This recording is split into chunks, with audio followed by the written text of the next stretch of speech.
everyone, thank you so much for tuning into today's video. Today's video is going to be a Mary Kay planning video. Yes, here on my channel, I love all things planning and I share pieces of my life with the hope of helping you to balance, grow, and succeed in yours. Whether it's budget planning, lifestyle planning, travel planning, I'm here for it all. Now, when I made the decision to become a Mary Kay consultant, almost 5 years ago now, my go-to source for information was right here on YouTube. Even when I was making the decision whether or not to become a consultant, and once I became a consultant and started researching ways to grow and to develop and to make the most out of the opportunity, I came to YouTube for videos and inspiration. Now, in today's video, my goal is not to persuade you either way. If you decide to join Mary Kay, great. If you're already in Mary Kay and you're looking to grow and you need to establish some better plans and better systems, fantastic. I got you. You know I love planning. I got you. If you're here just to maybe spectate or you have negative thoughts about Mary Kay, perhaps this is not the video for you. Again, my goal is not to sell anything, not to recruit anyone, to be quite frankly honest. I'm more of a personal use consultant anyway. I order maybe once a year, twice a year, 3 times a year if it's a good year. But that's it for me, and that works for me. And my goal is not to dissuade you. I want to share some tips. I want to share some planning best practices that will be helpful for you if you are a Mary Kay consultant. In fact, if you sell anything that's more so direct sales, this video may be helpful for you as well because I'm going to share some planning techniques. That's the focus of today's video, so let's get into it. All right, so when I was a consultant, I had just a simple binder that I kept with me. I had a binder. I had the Mary Kay planners. Now, 5 years ago, it was a little bit more robust than what it is today. Now, I haven't had one in 2 years, so maybe they changed it up. But when I first became a consultant, I really enjoyed the planner. I didn't have it on hand. I don't know what became of it. But that planner plus this binder where I kept just some printables was my go-to for my months and my weeks when it came to Mary Kay. So in it, it's pretty empty now. I'm repurposing it as we speak because, as I stated, I'm not actively looking to grow a Mary Kay business. I have other things going on, my blog, this YouTube channel, coaching, my career. So that's where I am right now. So this binder is getting repurposed, but I promise you some of the tools and techniques that I use are still, are important to my business today. So what are they? I'll start first with a tracking sheet that I would use, and I want to talk you through the planning aspect of it. So this is my planning sheet. I'm just going to fold it down. At the top, it has my monthly sales goal and tracking sheet. And I printed this off of another Mary Kay director's website.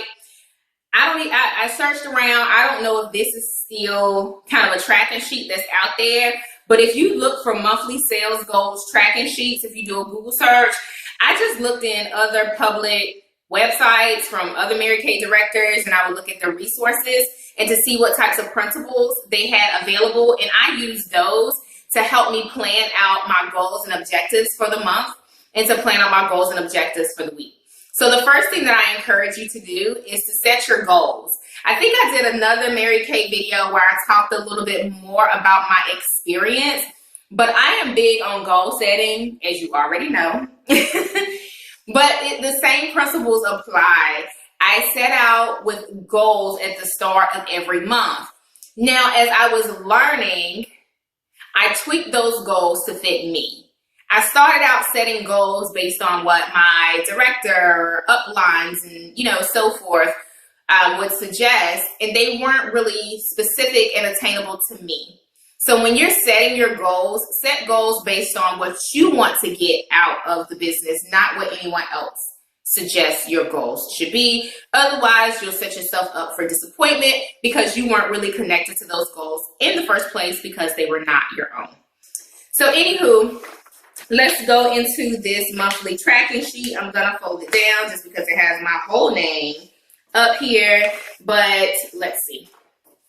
This is the tracking sheet, and you set your goals, but at the top, it gives you other things to consider.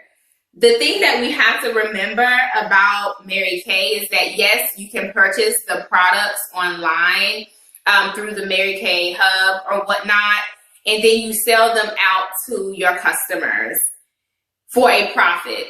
However, you do have to factor in things such as shipping, overhead, a website if you have one. I used to love getting printables and making little sample packages and handed those out with my business cards. But guess what? Those cost money and they eat into your profit. So the beauty about this sheet is that you can work backwards. It says, I am saving for.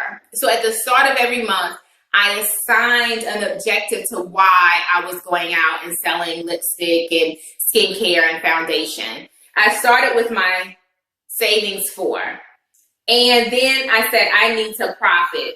What is the amount that I need to have in my bank to meet that goal? And again, I used to just say, big goals, like just get it started, like no customers to begin with, no strategy to begin with. I'm going to pay my mortgage this month, and I would write that number down, and then I would do the math to say, okay, you divide it by 40% or 0.40 because it accounts for any overhead. So even though your margins can be 50% in theory, you have to once again factor in things like your overhead, your shipping costs to get the products from Mary Kay to you. So their math is 0.4 in this worksheet, but I adjusted that down because once again, I was out on the, websites getting little fancy cards and inserts and the cutesy stuff to make little bags with samples. So I adjusted it down to about 0.35, sometimes 0.3 or 30% margins just to account for the additional overhead. I encourage you to figure out what a good percentage is for you so that you can be more realistic with your financial goals. And then it says my sales goal. So that's the actual amount of product you have to sell once you factor in your overhead. Now, if you wanted to reverse engineer it, you could. You could say, I need to profit $1,000 this month, and you can kind of work it in with the 50% because that includes like your costs. Assuming that you're going to sell everything for full price, odds are you're probably not going to sell all of your products for full price. You'll probably do a gift with purchase, so that cuts into your margin, but we won't get into the financial analysis because y'all know I am a strategist. I love running numbers and I can run them in my head. So I'm not going to go too far down that rabbit hole, but say for instance, you factored in that 50%, you could say my retail sales goal is X, and from that, you can back out your additional overhead. So you're shipping from Mary Kay. You can back out your free products. Like say, for instance, you say, I'm going to order 10 lipsticks this month, and those are going to be my gifts with purchase. So you can back it out, and then you can see if you are bringing home enough to meet your goals. So that's what this worksheet is kind of about. And then it has a nice section for you to put a picture of your goal. Now that was super helpful for me to put a picture there of what I was saving for because it motivated me. I do the same now with my business when I think about selling my journals. As I'm growing my business, I can do more creative things. I just ordered a Cricut machine and, so I'm saving and reinvesting into my business.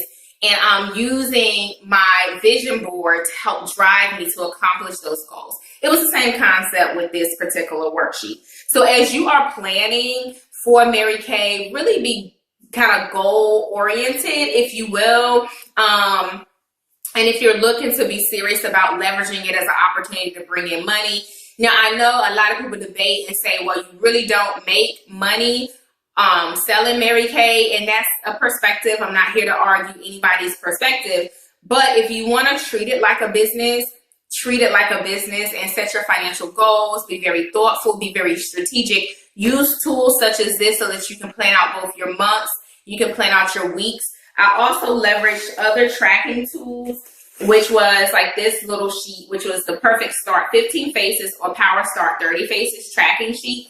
And it just was a tool that I used to help me track customers and clients that I was connecting with, and if they purchased from me, and just to walk through that journey. So this was really helpful. This became a part of my weekly planning. So the first worksheet was the monthly plan.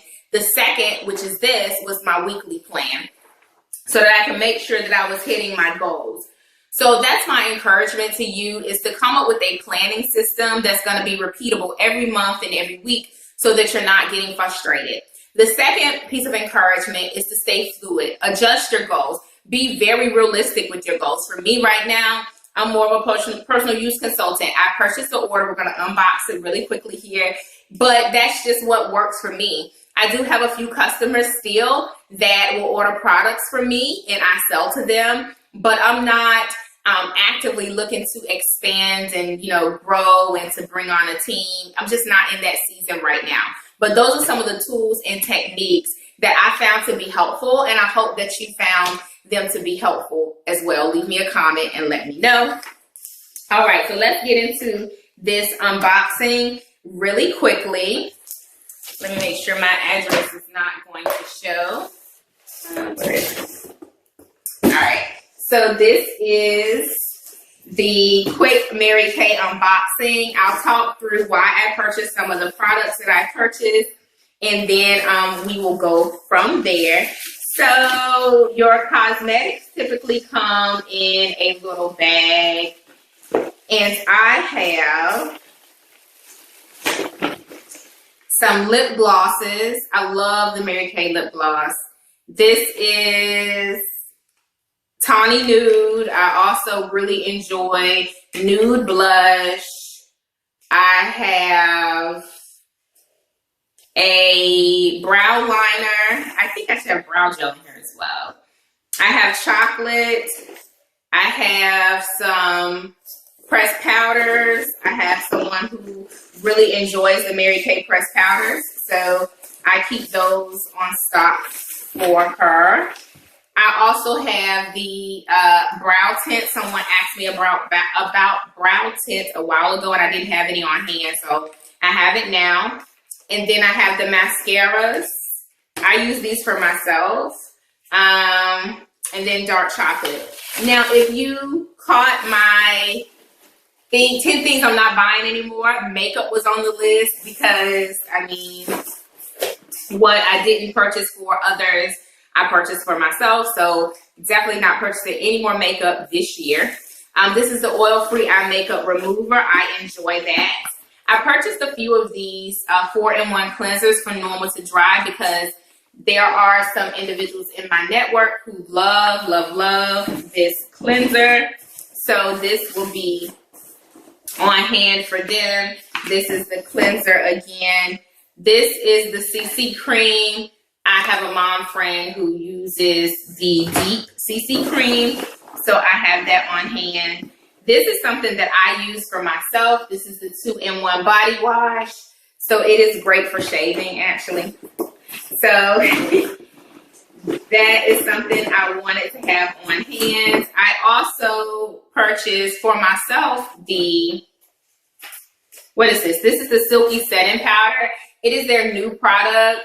So I'm curious to try it to see how well it sets my makeup. I'm not really wearing a lot of makeup today. I think I'm just wearing concealer, to be perfectly honest. Then I have the Age Fighting Moisturizer. Again, I have a family member who loves the moisturizer, so I purchased that.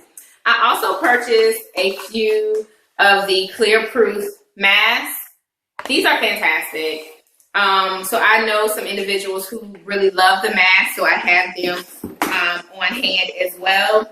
When I purchase products, I'm very mindful of the useful life of products because, you just don't want things sitting on your shelf and, not getting used. And and it, you know, running the risk of it expiring. So I don't purchase things that I know I'm not going to use or I'm not going to be able to sell to friends and family who love and use the products. So that's my super quick unboxing. I do have multiples of some of the products that I shared. Let me see if I can find the sheet that came in here. It's at the very bottom. And I didn't even dump all the peanuts out. But this is a manageable order for me. And there are a total of, how many products? What's my product count? I don't want to sit here and count everything. So this order has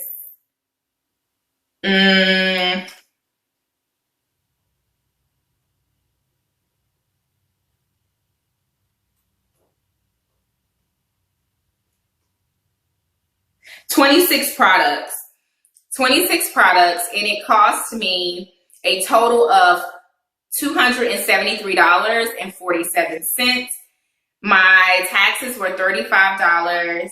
The shipping was $9.95. The wholesale was $228. Again, when you are in inactive status, you have to order a minimum of $225. And typically, when I'm doing my reactivating order, once again, I focus on products that I know my friends and family will need and products that I need to restock so I can get to that $225 mark. So that's just how I roll. And I think I went through everything that was in the, everything that was in the order. The lip gloss. I also got the color correcting CC cream that has already gone out the door.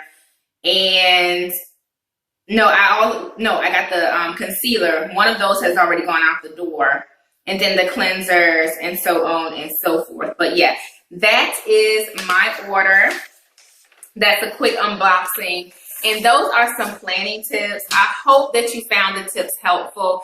Give this video a thumbs up. Also hit subscribe. I would love to welcome you to my YouTube family. Until the next video, happy planning.